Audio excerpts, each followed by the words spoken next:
my wife yelled as I lay motionless on the ground. Walk it off, stop being a baby, my wife's brother stood smirking while her sister accused me of ruining her birthday. But when the paramedic saw I couldn't move my legs, she immediately called for police backup. The MRI would reveal. Walk it off. Stop being a baby, my wife yelled as I lay motionless on the ground. My wife's brother stood smirking while her sister accused me of ruining her birthday. But when the paramedic saw I couldn't move my legs, she immediately called for police backup. The MRI would reveal. You know that feeling when you walk into a room and immediately know you don't belong? That's exactly how I felt standing on Marissa's pool deck, watching the raindrops still clinging to the fancy outdoor furniture like they were scared to let go. Hell, I didn't blame them. I was scared to let go, too, but not of some overpriced patio chair. I was scared of what this whole damn party represented. The concrete under my work boots was slick, and I kept shuffling toward the edge of the pool area, trying to blend into the background like I always did at these family gatherings. My steel-toed boots felt completely out of place against all the designer sandals and boat shoes scattered around the deck. Everyone else looked like they'd stepped out of some country club catalog. And here I was in my wrinkled khakis and company polo, still smelling like the warehouse from my double shift that morning. Tracy was across the yard. And damn, if she didn't look right at home with her people. She had that laugh going, you know, the one where she throws her head back and shows off those perfect white teeth her daddy paid for. She was clutching some fancy cocktail that probably cost more than I made in a day, standing next to her brother Brent and sister Marissa like they were posing for a magazine spread. The golden children, all three of them with their perfect lives and perfect problems. I should have stayed home. Should have told Tracy I was too tired, too busy, too whatever. But you don't say no to the Hendersons when they're throwing a party. Not if you're married to one of them anyway. Not if you want to keep the peace in your own house. The party was in full swing around me. Kids splashing in the pool. Adults networking over wine and cheese that had names I couldn't pronounce. I recognized most of the faces from previous family gatherings. But recognition doesn't equal belonging. These people knew exactly what I was, Tracy's blue-collar husband who didn't quite fit their mold, the guy who fixed things and moved boxes while they moved money and made deals. I was minding my own business. Really, I was just standing there watching the water ripple in the pool, thinking about how much overtime I'd need to pull to afford the electric bill this month when I saw him coming. Brent, that swagger of his that screamed privilege and entitlement from 50 yards away. He had that look in his eyes, the same one he'd had since the day I married his sister. That look that said he was about to have some fun, and I was going to be the entertainment. Everett. His voice cut through the party chatter like a knife through butter. There's my favorite brother-in-law. Favorite and only. But who's counting? I forced a smile and gave him a nod. Hey, Brent. Hell of a party. You know what this party needs? He was grinning now. That shark-like smile that made my stomach twist. Some excitement. Some real fun. I could feel the eyes on us already. The other guests, sensing something was about to happen, turning to watch like we were the main event. This was how it always went with Brent. He needed an audience for his games, needed witnesses to his dominance. And I was always his favorite target. Come on, Everett, he called out loud enough for everyone to hear. Let's show these people some real fun. I took a step back, my boots scraping against the wet concrete. I'm good, man. Really, just enjoying the party. But Brent wasn't taking no for an answer. He never did. That's when I felt his hand clamp down on my arm. Not friendly, not playful, but possessive, like I was his property to do with as he pleased. No, I said, trying to keep my voice calm, trying not to make a scene. Brent, I'm in my work clothes, man. I don't want to. Don't be such a buzzkill. Tracy's voice cut through my protests like she was scolding a child. She didn't even look up from her conversation, just waved her hand dismissively in my direction. It's Marissa's day, Everett. Stop being so damn dramatic. Dramatic. That was always her word for me when I tried to set boundaries, when I tried to say no to her family's idea of fun, when I didn't want to be the butt of their jokes or the target of their games. Dramatic. Marissa chimed in from across the deck, her voice sharp with irritation. Seriously, Everett, can you just go along with something for once? This is supposed to be my special day. The crowd was watching now. All of them waiting to see what would happen next. Waiting to see if I'd be a good sport or if I'd ruin the party with my drama. The pressure was suffocating, but it was familiar, too. This was how it always went in Tracy's family. You played along with their games or you were the problem. Brent's grip tightened on my arm. See, even the birthday girl wants you to have some fun. Come on, little brother. Little brother. I was 34 years old, but to Brent, I'd always be the little brother who needed to be put in his place. The outsider who needed reminding of where he stood in the family hierarchy. Brent, please, I tried one more time, but my voice was drowned out by his laughter and the encouraging calls from the crowd. Someone shouted, do it. Someone else was already pulling out their phone to record whatever was about to happen. That's when Brent spun me hard, like I was a toy, like I weighed nothing at all. The world tilted sideways and I felt my feet leave the ground. For a split second, I was airborne, completely at the mercy of momentum and gravity and Brent's idea of entertainment. I wasn't a child. I was a grown man with responsibilities and bills and a bad back from years of warehouse work. But in that moment, spinning through the air with the sound of laughter filling my ears, I felt as helpless as a kid being bullied on a playground. The edge of the pool was right behind me. I could see it rushing toward me as I spun.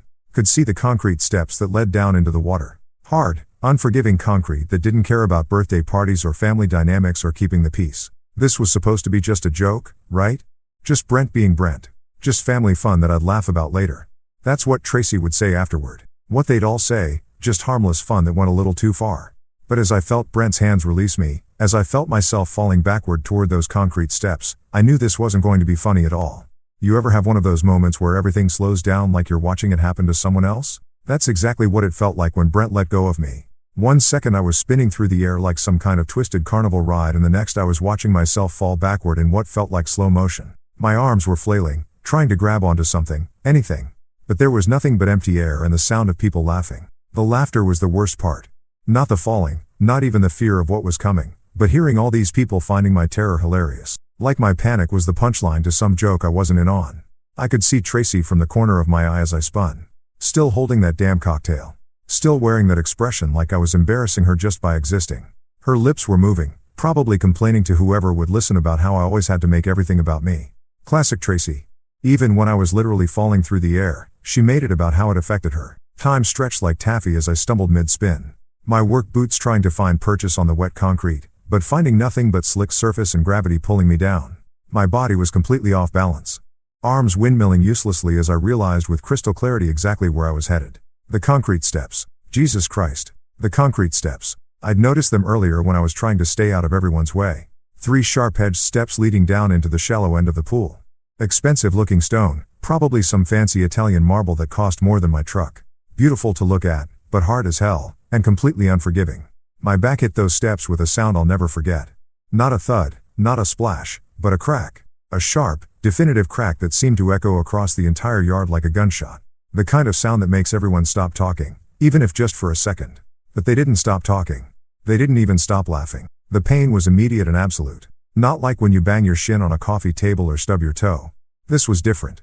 This was my entire world suddenly narrowing down to one single point of agony that radiated out from my lower back like lightning. I tried to suck in air, but my lungs felt like they'd forgotten how to work. I was lying there on those damn steps, half in the pool, half out. My work shirt soaked through and clinging to my skin. The water was warm against my back, but I couldn't feel anything below my waist. Nothing. Like someone had just erased the bottom half of my body. Walk it off, Everett, Tracy's voice cut through the haze of pain and shock. She was actually shouting at me, her voice sharp with irritation and embarrassment. You're embarrassing us. Don't be such a baby. A baby? I couldn't feel my legs, couldn't breathe properly, and she was calling me a baby in front of all her friends and family. I tried to turn my head to look at her, try to make her understand that something was seriously wrong, but she wasn't even looking at me. She was looking at her guests, probably trying to gauge how much damage control she'd need to do. Marissa's voice joined in from somewhere near the patio. Of course, she said, her tone dripping with frustration. Of course, he pulls this drama on my birthday. My one special day. And he has to make it all about him. My one special day. Like I planned this. Like I'd asked Brent to grab me and throw me into her fancy pool steps just to steal her thunder. The absurdity of it would have been funny if I could feel anything below my waist. I tried to speak, tried to tell them that something was really wrong, but my voice came out as barely a whisper. I can't move my legs. The words hung in the air for a moment, but nobody seemed to hear them over the sound of their own complaints and excuses. Brent was somewhere behind me, probably trying to figure out how to spin this into another joke. The other guests were starting to drift back to their conversations. The entertainment apparently over. But then everything changed. Samantha, one of Marissa's friends, who I'd barely noticed before, suddenly appeared beside me. While everyone else was bitching and moaning about their ruined party, she was actually looking at me. Really looking with a kind of focused attention that made me realize she wasn't just another country club princess. Hey, she said, her voice calm but urgent as she knelt down next to me. Hey, can you hear me? I nodded, or tried to. Everything felt disconnected, like my head was floating separately from the rest of me. I need you to try something for me, okay? Her hands were moving over my legs, checking for something I couldn't understand. Can you feel this? She pressed down on my shin, then my thigh, then my ankle. Nothing. Absolutely nothing. Can you wiggle your toes for me? I tried. God, I tried so hard. I stared down at my feet, willing them to move, concentrating every ounce of energy I had left on just making my toes twitch. But it was like sending signals to a phone that had been disconnected. The message wasn't getting through. Samantha's face went white. Not pale, not concerned, white. The color drained out of her cheeks so fast. It was like watching someone pull the plug on a bathtub. "Nobody touch him," she said. Her voice suddenly carrying the kind of authority that made everyone stop what they were doing. "Nobody move him at all." The laughter died. Finally, blessedly, the laughter died. "What's wrong with him?" Tracy's voice had changed now, less irritated and more worried. Like maybe she was starting to realize this wasn't just me being dramatic. "This could be spinal," Samantha said, already pulling out her phone. "This could be really, really bad." Spinal? The word hung in the air like a death sentence. I knew what that meant, even through the shock and pain. I'd seen enough movies, heard enough stories. Spinal meant wheelchairs. Spinal meant never walking again. The concrete steps were still digging into my back, but I couldn't feel them anymore. Couldn't feel the warm pool water lapping at my sides. Couldn't feel my legs at all. Just dead weight. Just nothing. The shift in the air was instant. One moment, everyone was treating this like some slapstick comedy routine. And the next, Samantha's voice cut through the party chatter like a scalpel through skin. "Everyone back up." Now, she wasn't asking. She was commanding. And something in her tone made even Brent shut his mouth for once. "I mean it. Get away from him. Nobody touches him. Nobody moves him. Nobody does anything." I was still lying there on those concrete steps feeling like I was watching this whole scene unfold from somewhere outside my own body. The pool water was getting warmer around me. Or maybe I was just getting colder. Hard to tell when half your body has basically gone offline. Samantha was crouched next to me, her hands hovering over me, but not quite touching, like I was some kind of bomb that might go off if she made the wrong move. Her face was dead serious now, none of that polite party smile she'd been wearing earlier. "What's your name?" she asked me, her voice steady and professional. "Everett," I managed to croak out. My voice sounded weird, like it was coming from someone else's throat. "Okay, Everett. I'm Samantha. I'm a paramedic and I need you to listen to me very carefully. You're going to be okay, but I need you to stay very, very still. Can you do that for me?" A paramedic? Thank God. Finally, someone who knew what the hell they were doing instead of just standing around making jokes about my pain. "Can you feel this?" She touched my leg again, pressing firmly against my calf. I stared down at her hand, willing myself to feel something, anything. But it was like watching someone touch a mannequin. I could see it happening, but there was no sensation, no connection between what my eyes were seeing and what my body should have been feeling. "No," I whispered. "Nothing." She nodded grimly and pulled out her phone. But before she could dial, Brent decided to open his big mouth again. "Come on, Sam," he said with that forced laugh that meant he was starting to get nervous. "It was just horseplay, guys. Probably just winded, you know? Maybe pulled a muscle or something." Horseplay. Jesus Christ. He was still calling it horseplay. Samantha didn't even look at him. "Brent, I need you to shut up and step back right now." "Hey, there's no need to be. There's every need." Her voice was ice cold. "You just threw a grown man backward into concrete steps. He can't feel his legs. This is not horseplay. This is a medical emergency. And if you don't get out of my way so I can help him, I'm going to have you arrested for interfering with medical care." That shut him up real quick. Brent's face went from cocky to pale in about 2 seconds flat. Good. Maybe now he was starting to understand that this wasn't just another one of his stupid pranks. Tracy, on the other hand, was still in full denial mode. She came stumbling over, that cocktail still clutched in her perfectly manicured hand like it was some kind of security blanket. "Samantha, don't you think you're being a little dramatic?" She was using that voice, the one she used when she was trying to manage a situation without actually dealing with it. Everett's always been prone to, making things seem worse than they are. He's probably just tired from work. Tired from work? Like exhaustion was what made your legs stop working. "Ma'am," Samantha said without looking away from me, "your husband has suffered what appears to be significant spinal trauma. He has no sensation or movement in his lower extremities. This is not fatigue. This is not dramatics. This is a potential life-altering injury that requires immediate medical intervention." Life-altering injury. The words hit me like another punch to the gut. I knew it was bad, but hearing it spelled out like that by someone who actually knew what they were talking about made it real in a way it hadn't been before. Samantha was already dialing 911, holding the phone to her ear with one hand while keeping the other positioned near me, ready to stop anyone who might try to move me. "This is Samantha Rodriguez, off-duty paramedic," she said into the phone, her voice crisp and professional. "I need an ambulance at 1247 Oakwood Drive. Adult male, approximately 34 years old. Possible spinal cord injury following blunt force trauma to the lumbar region. Patient is conscious and alert but reports complete loss of sensation and motor function in both lower extremities." The way she talked, so calm, so precise, it was both reassuring and terrifying at the same time. Reassuring because finally someone was taking this seriously. Terrifying because the clinical language made it sound even worse than I'd thought. No, do not attempt to move the patient, she continued into the phone. Mechanism of injury was a backward fall onto concrete steps following forceful spinning motion. Yes, I'll stay on the line. Tracy was starting to pace now, her heels clicking against the wet concrete like a metronome counting down to disaster. This is ridiculous, she muttered loud enough for everyone to hear. He's going to be fine. He's always fine. This is just Everett being Everett. But even as she said it, I could hear the doubt creeping into her voice. Maybe she was finally starting to realize that her husband lying motionless in a pool wasn't normal, even for me. Marissa was standing off to the side, arms crossed, looking like someone had just canceled Christmas. I can't believe this is happening at my party, she said to no one in particular. This was supposed to be perfect. Perfect, right? Because my potential paralysis was really just an inconvenience to her birthday celebration. The other guests were starting to cluster together in small groups, whispering among themselves and shooting glances in my direction.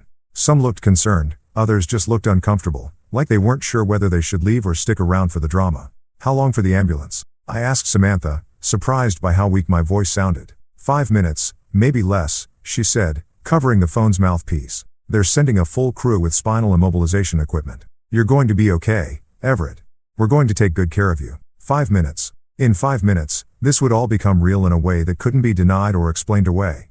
In 5 minutes, the ambulance would show up and everyone would have to admit that this wasn't just me being dramatic or attention-seeking or whatever the hell they'd convinced themselves it was. I could already hear the sirens in the distance, getting louder by the second. The sound of my life changing forever, one wail at a time.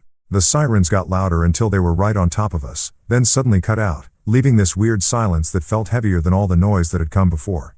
I could hear car doors slamming, radio chatter, the sound of equipment being moved around, professional voices cutting through the suburban quiet like they owned the place. First through the gate was Officer Riley. I could see his name tag when he knelt down next to Samantha. Big guy, probably in his 40s, with the kind of calm demeanor that comes from seeing too much to get rattled by anything. His uniform was crisp, his badge polished, and he had that cop look in his eyes, the one that misses nothing and judges everything. What do we have here? He asked Samantha, but his eyes were already scanning the scene, taking in the wet concrete, the pool, the crowd of overdressed people standing around looking uncomfortable. Adult male, spinal trauma from a fall, Samantha said, still in full professional mode. Witnessed event. No sensation or movement below the waist. Riley nodded and pulled out a small notebook. And you are? Samantha Rodriguez, paramedic with Metro West. I'm off duty, but I was here when it happened. The ambulance crew came through the gate next. 2 women in matching Navy uniforms, moving with that practiced efficiency that emergency responders get after years of dealing with other people's worst days. The older one, a black woman with silver-streaked hair and kind eyes, knelt down beside me while her partner started unpacking equipment from a bright yellow bag. Hi there, I'm Cassidy, she said, her voice warm but professional. I'm going to be taking care of you today. What's your name, sir? Everett, I managed. My mouth felt dry as sand and my voice sounded like it was coming from the bottom of a well. Okay, Everett, can you tell me what happened here? This was it. The moment of truth. I could feel everyone's eyes on me, Tracy, Brent, Marissa, all the party guests who'd been laughing just minutes ago. They were all waiting to see what story I'd tell. Probably hoping I'd downplay it, make it sound like an accident, keep the peace like I always did. But lying there on those concrete steps, unable to feel half my body, something had shifted inside me. Maybe it was the pain, maybe it was the fear, or maybe it was just finally having someone, several someones, who were actually listening to me instead of telling me to walk it off. Brent picked me up and threw me, I said, the words coming out clearer and stronger than I'd expected. I told him no. I told him I didn't want to do it. He grabbed me anyway, spun me around, and threw me backward into these steps. I can't move my legs. The silence that followed was deafening. I could practically hear Tracy's jaw drop, could feel Brent's panic radiating across the deck like heat from a fire. This wasn't the story they wanted me to tell. This wasn't me being a good sport about their family fun. Cassidy nodded calmly and looked over at Officer Riley. You getting this? Every word, he said, scribbling in his notebook. Then he looked up at the crowd. I'm going to need to speak with everyone who witnessed what happened. Nobody leaves until I've gotten statements from all of you. That's when Tracy decided to make her move. She came clicking over in those ridiculous heels, still holding that damn cocktail like it was some kind of prop. Officer, I think there's been a misunderstanding, she said in that voice she used when she was trying to charm her way out of trouble. My husband is just. He's been working a lot of double shifts lately. He's exhausted. Sometimes when he's tired, he gets a little confused, you know? Confused? She was actually trying to tell a cop that I was confused about what had just happened to my own body. Cassidy didn't even look at Tracy. She was busy checking my pupils with a small flashlight, testing my reflexes, doing all those medical things that were way over my head. Can you wiggle your toes for me, Everett? I tried. Jesus, I tried so hard. I stared down at my feet, willing them to move, concentrating every ounce of energy I had left, but it was like trying to operate a remote control with dead batteries. The signal just wasn't getting through. No, I said, and the word came out smaller than I'd intended. I can't feel them at all. Cassidy exchanged a look with her partner. One of those professional glances that said more than words ever could. Then she looked over at Officer Riley. We need to treat this as a potential assault with serious bodily injury, she said quietly, but not so quietly that I couldn't hear her. This isn't accidental trauma. Based on the patient's account and the mechanism of injury, this appears to be intentional assault. The word hung in the air like a thunderclap. Suddenly, this wasn't just a family incident or a party gone wrong. This was a crime scene. Brent must have heard it, too, because he started backing away from the group. Now, wait just a damn minute, he said, his voice getting higher and more defensive. It was just fooling around.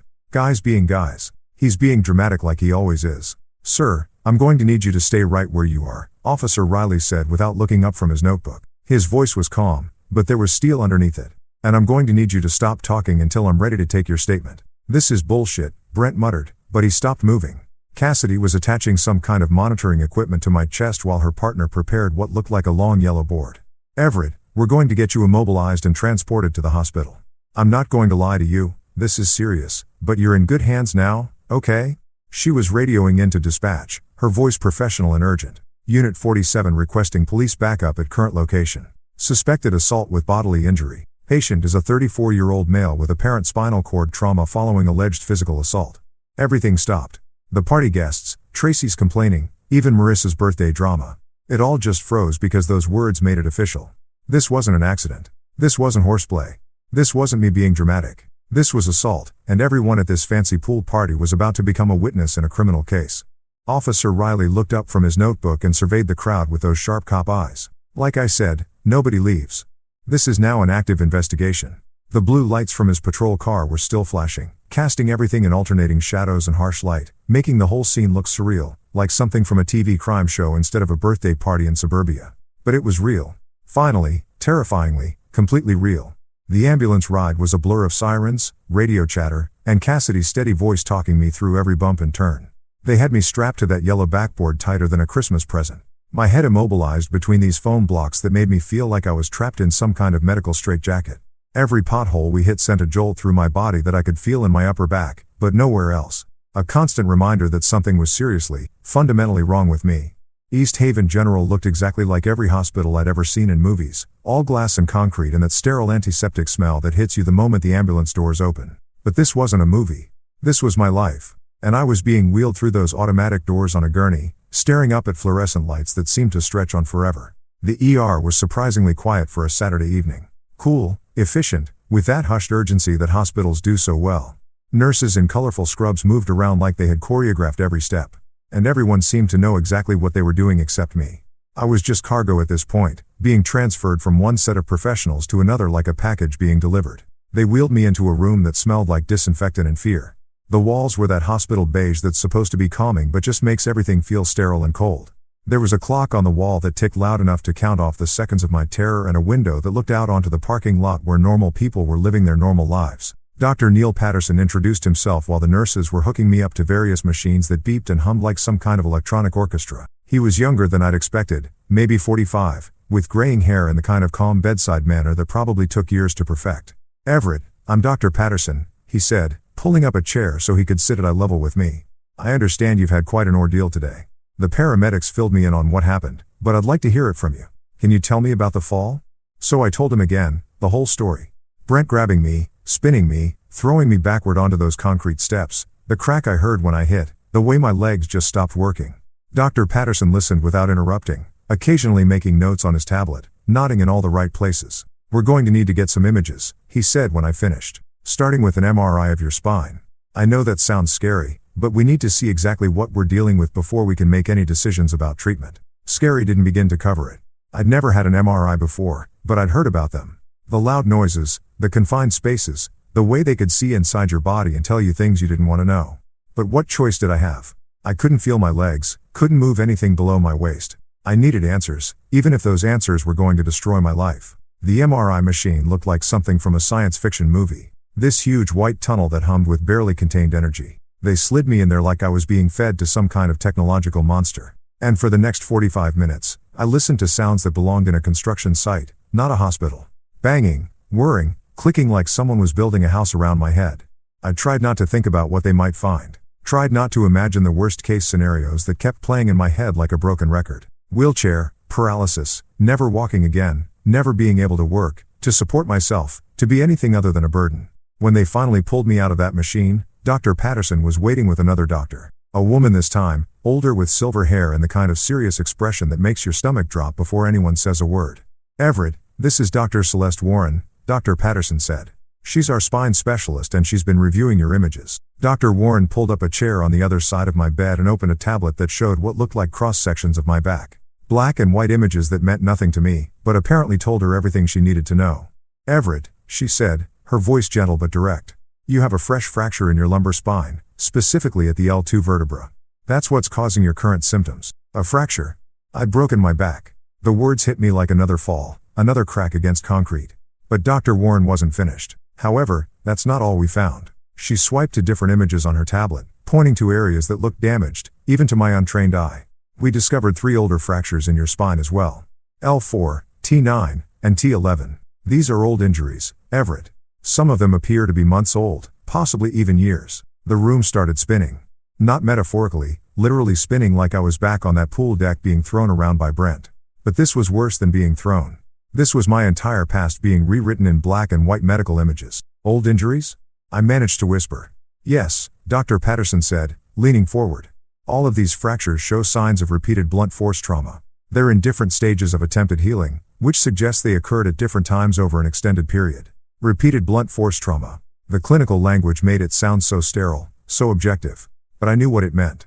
All those times Brent had played with me. All those falls downstairs that Tracy said were just me being clumsy. All those times I'd hit walls or furniture during his games and been told I was being dramatic when I complained about the pain.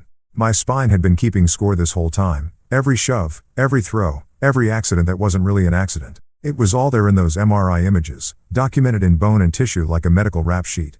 "The trampoline," I said suddenly, the memory hitting me like a physical blow. "Last summer, Brent said we should wrestle on the trampoline. I fell off, hit the frame. Tracy said I was fine. The stairs," I continued, more memories flooding back. 3 months ago, I fell down the stairs at their house. Brent said I tripped, but he was right behind me. I couldn't sit up straight for a week." Dr. Warren and Dr. Patterson exchanged a look that I was starting to recognize. The look that meant they'd seen this before, that they knew exactly what those old fractures represented. "Everett," Dr. Warren said quietly, "your spine is telling us a story, and it's not a story about accidents." The knock on my hospital room door came around 8 that evening. Just as the nurses were switching shifts and the hallway was getting that quiet, settled feeling that hospitals get after visiting hours. I was still processing everything the doctors had told me, trying to wrap my head around the fact that my own body had been documenting years of abuse without me even realizing it. "Everett?"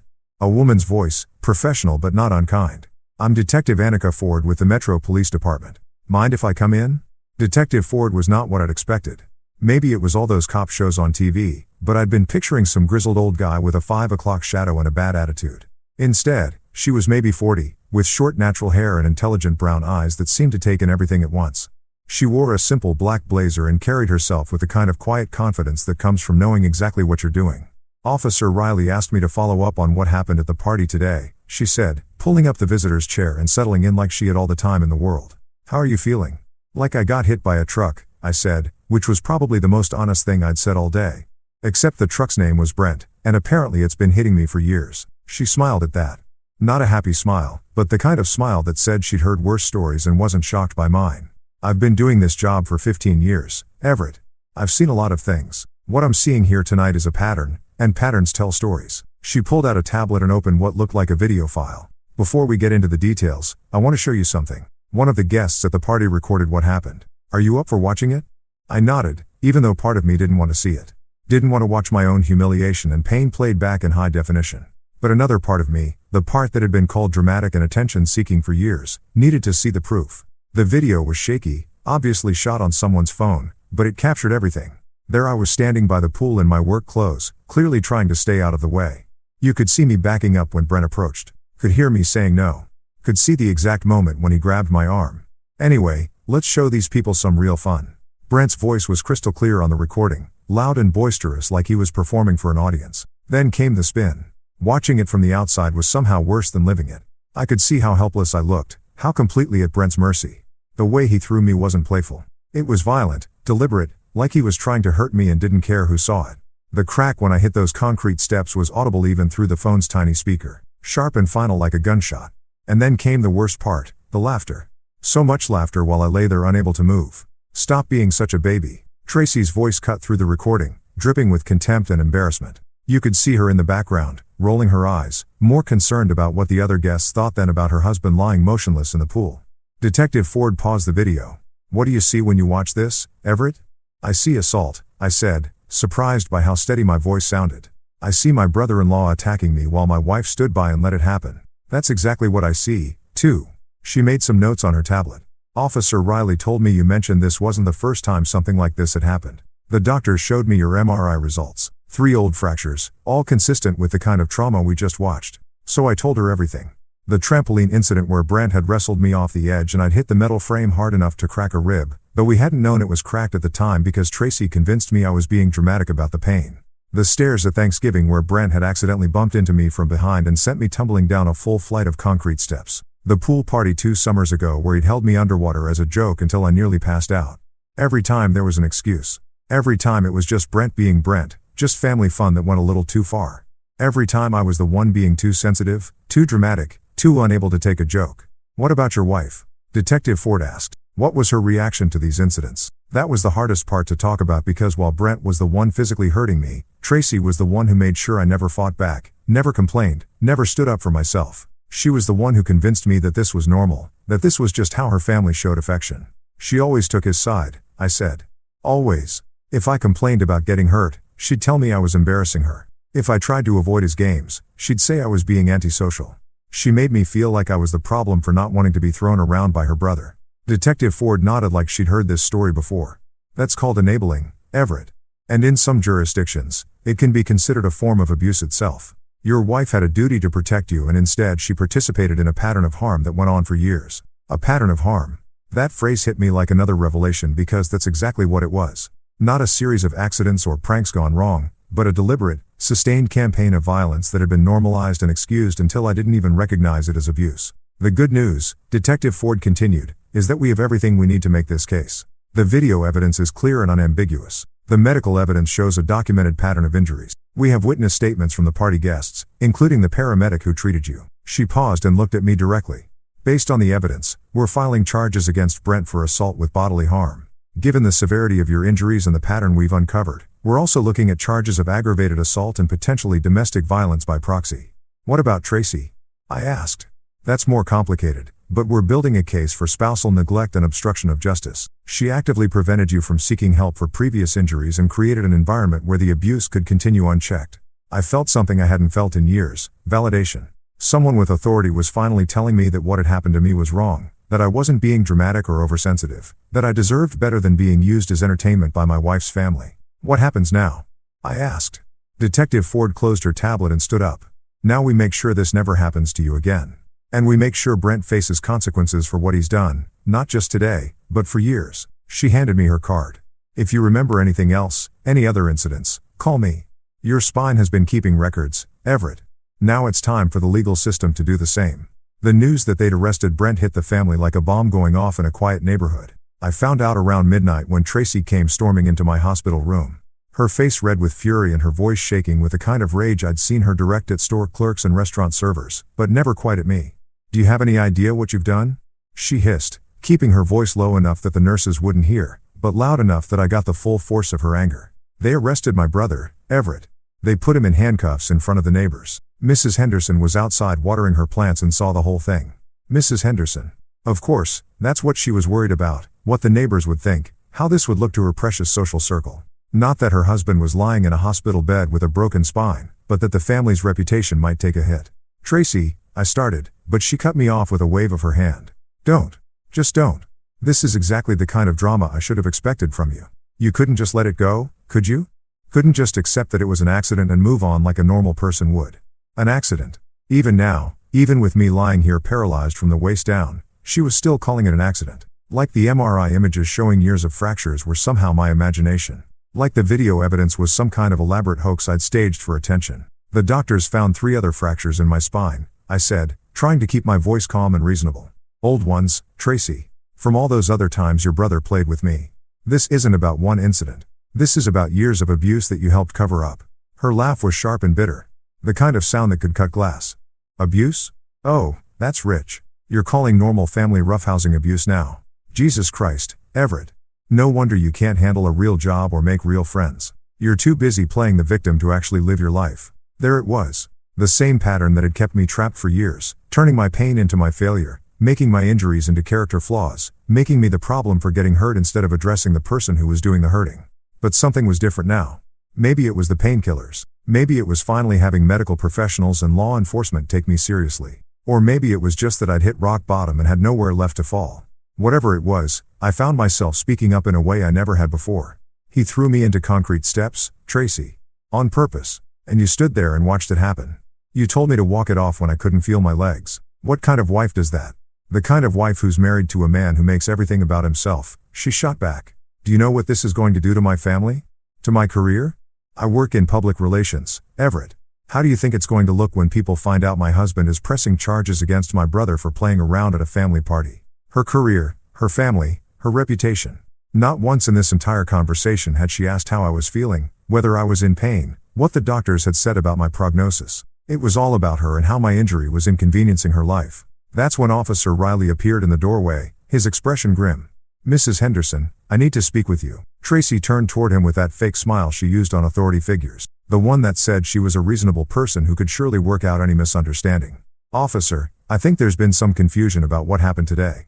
My husband tends to exaggerate. Ma'am, you're under investigation for spousal neglect and obstruction of justice, Riley said, cutting through her charm offensive like a knife through butter. Detective Ford has been reviewing the case and your behavior both today and over the past several years suggests a pattern of enabling abuse and preventing your husband from seeking appropriate medical care. The color drained from Tracy's face so fast I thought she might faint. That's ridiculous. I would never. You told a man with a spinal injury to walk it off, Riley continued. You dismissed his pain as attention-seeking behavior. You actively discouraged him from reporting previous injuries. That's not spousal support, ma'am. That's criminal negligence. Tracy looked at me like this was somehow my fault. Like I'd orchestrated this whole thing just to make her life difficult. Everett, tell him. Tell him I'm not. Tell him this is all a misunderstanding. But I couldn't because it wasn't a misunderstanding. It was exactly what it looked like, a woman who'd spent years enabling her brother's violence against her husband because it was easier than confronting the truth about her family. The explosion came around 2 a.m. Not literally, though it felt like it, but emotionally when my phone started buzzing with text messages from Tracy's extended family. Marissa was furious that her birthday party had been ruined by my drama. Their parents were threatening to sue me for defamation.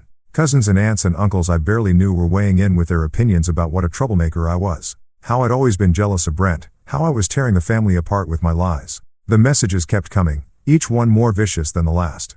They painted me as a manipulative, attention-seeking liar who'd fabricated years of abuse just to destroy an innocent man's life. They said I was weak, pathetic, undeserving of the Henderson family name. They said Tracy deserved better than a husband who would betray her family like this. I was drowning in their anger, suffocating under the weight of their collective denial. When I heard a knock at my door, soft, tentative, nothing like the aggressive entrance Tracy had made earlier. Everett?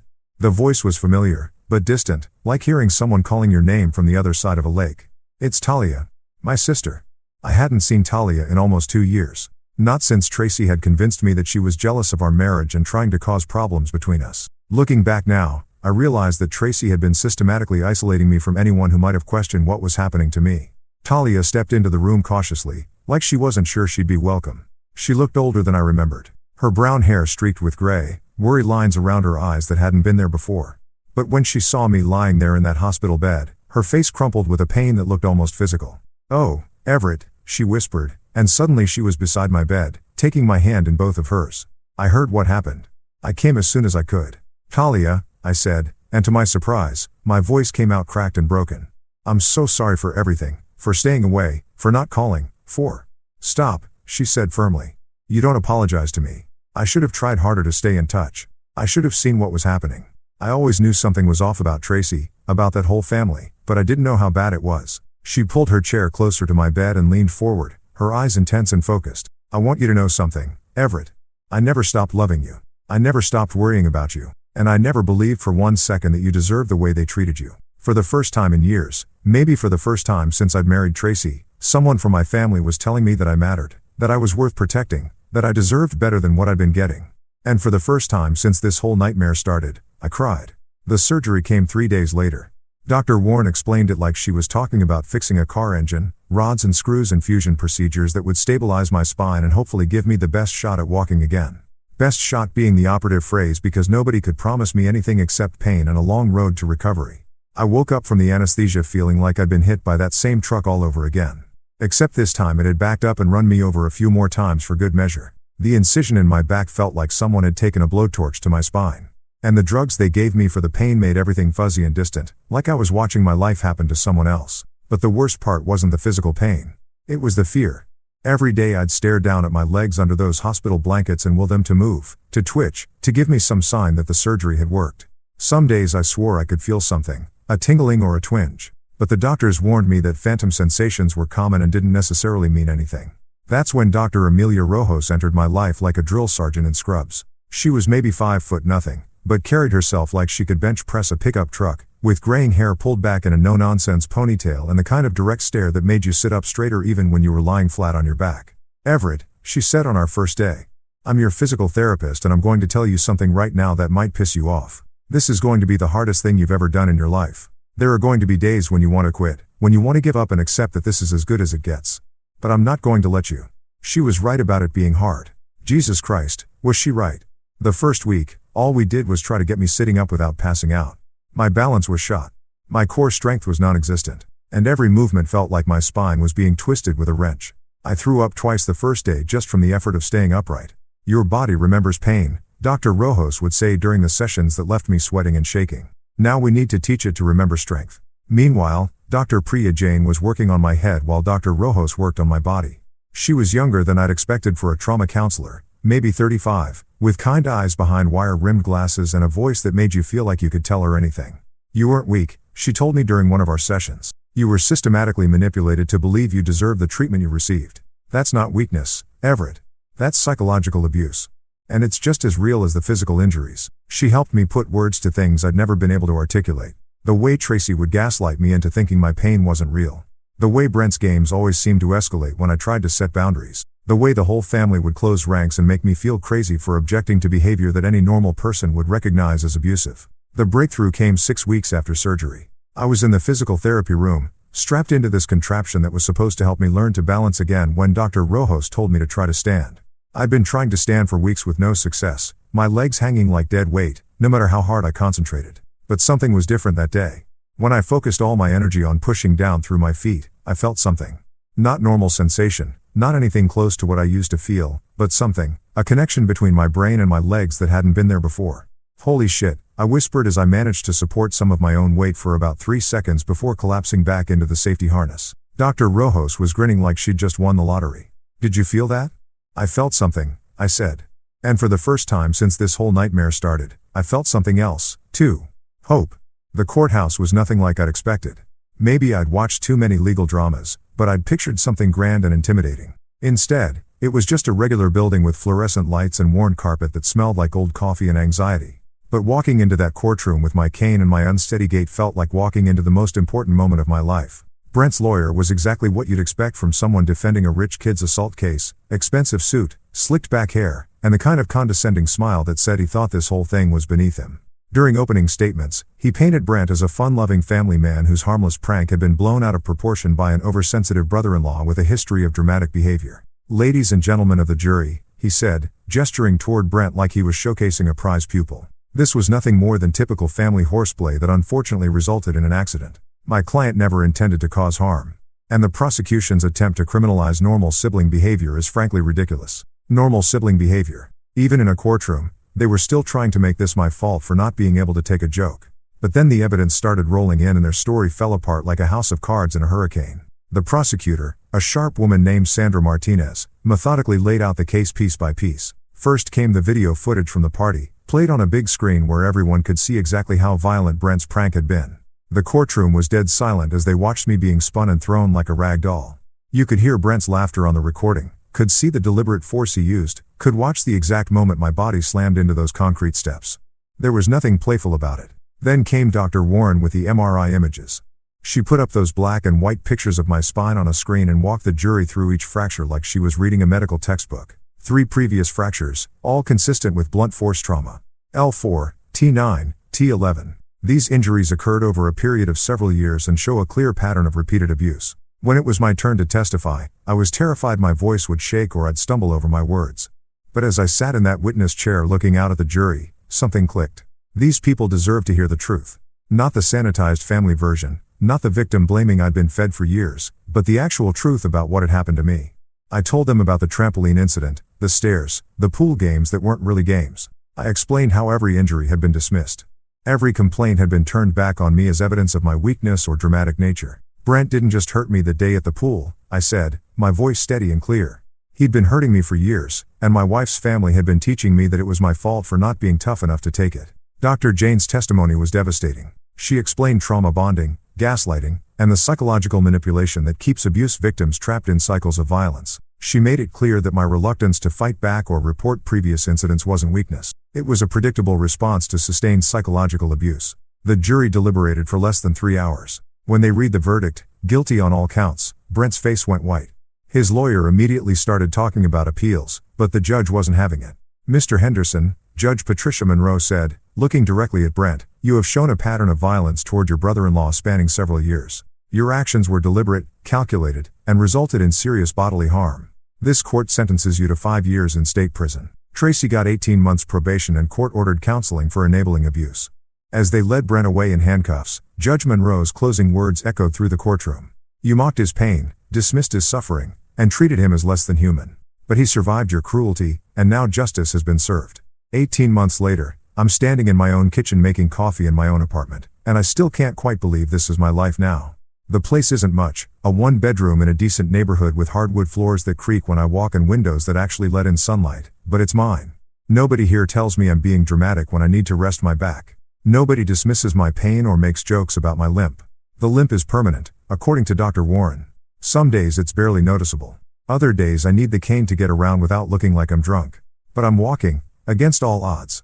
Against the initial prognosis that had me preparing for life in a wheelchair. I'm walking on my own 2 feet. The job at the Metro Men's Outreach Center started as volunteer work. Something Dr. Jane suggested to help me process my own trauma by helping others work through theirs. Turns out there are a lot of guys out there who've been told their pain doesn't matter. Who've been convinced that speaking up about abuse makes them weak or dramatic. You taught me to trust the quiet ones, Samantha told me last week when she stopped by the center. She's working as a trauma nurse now at East Haven General, and she makes a point of really listening to patients who aren't making a lot of noise about their pain. The ones who say they're fine when they're clearly not fine. You taught me that quiet doesn't mean okay. I still get emails from Tracy. She's in therapy now, court ordered at first, but she says she's continuing it voluntarily. Her messages have evolved from angry blame to something that might eventually resemble an apology, though we're not there yet. Her latest email accused me of wrecking everything by pressing charges, but there was less venom in it than before. Maybe that's progress. I don't respond to her messages anymore. Dr. Jane calls it protective boundaries, and I call it sanity. I didn't wreck anything. I just finally told the truth about what was already broken. The MRI scans are framed on my wall. Now, I know that sounds weird, but hear me out. Those black and white images of my fractured spine aren't just medical records. They're proof. Proof that I wasn't making it up, wasn't being dramatic, wasn't weak for not fighting back. Every crack in those vertebrae is documentation of survival. Sometimes people ask me if I'm angry about the years I lost, the pain I endured, the family that threw me away rather than acknowledge what they'd done to me. The honest answer is that some days I am angry, but mostly I'm just grateful. Grateful that Samantha knew what she was looking at when I couldn't move my legs. Grateful that Dr. Warren could read the story my spine was telling. Grateful that Detective Ford believed me when I finally found the courage to speak up. I was told to walk it off, to stop being a baby, to quit making everything about me. Now I walk on my own terms, at my own pace, toward a future I'm building for myself. Every step I take is proof that they were wrong about me. My spine may have been broken, but my voice is whole now, and that makes all the difference.